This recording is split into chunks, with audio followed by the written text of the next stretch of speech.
Welcome back at 7:36. Oil prices fell again in trading on Friday. U.S. crude fell to under $58 a barrel on word that global demand is expected to grow less than previously forecasted.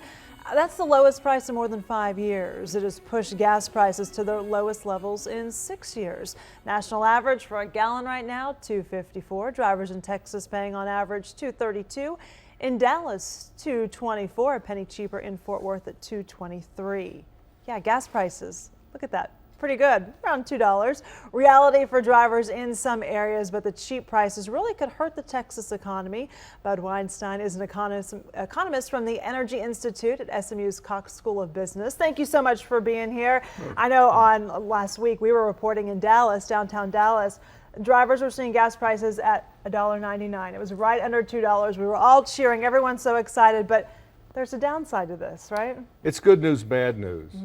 For instance, yesterday I paid $2.12 a gallon. That made me happy. Right. Then I realized I have a working interest in a couple of stripper wells, and at today's prices, we may have to shut them in.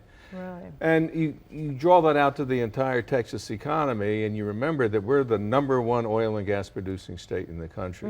And if prices continue to fall and we see a pullback in exploration, drilling, and production, that's going to affect the state in a negative way. Yeah, you say 15% of the state's economy basically is oil. That's true, and it's 3 times larger than it was just a decade ago. Wow. We've always been an oil and gas producing economy, but with the shale boom that we've seen over the past decade, its contribution to the state's economy has tripled. Okay, we mentioned $58 a barrel. I've heard that we need to see $60 a barrel. Some are predicting it could go $50, maybe down to $40. But you said if that happened, if it went down to $40 or anywhere even around there, that we would see a lot of new drilling being eliminated, right? Yes, I think in the $60 range, plus or minus $5, we're okay. We're good, yes, we okay. will see some cutbacks, but nothing serious. But if prices continue to fall, if we get down to $50 or below, that's a totally different scenario, and we could see some significant job cuts across the state. Wow, yeah, something we don't want to see. How low do you think it's going to go? How low would be, you know, when we would start to see panic, I guess? It's a new world. Everybody is guessing. We don't know where the bottom is. But if you look at the fundamentals, prices shouldn't drop a lot more.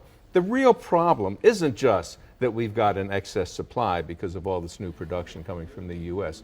The real problem is a lack of global demand. If we could get the world economy growing like we're growing here in the U.S., that would help solve the problem. But Europe's economy hasn't grown in 5 years. Japan's been in recession for 20 years. Growth is slowing down in China and other emerging economies. And that's where the incremental demand comes from. Most people don't understand that oil consumption in the United States has been dropping for the last 4 or 5 years. So we are affected more by what's happening in other parts of the world than what's happening here. Yeah, that's interesting. You know, I think you think of Texas and you would think having a big supply would be a good problem to have, having enough of it. Well, it is a good problem to have. Right. What we need to do is start exporting oil from the United States. Right now, there's a federal law that prohibits oil exports. It's outlived its usefulness. We should get rid of that as soon as possible. Any talk of changing that? Oh, there's a lot of talk in Congress. It's a tough sell, though, because we're still a net importer. But that doesn't mean we shouldn't export if it makes economic sense. Right. Until then, we just try to enjoy look at the silver lining and try to enjoy these gas prices while they're here.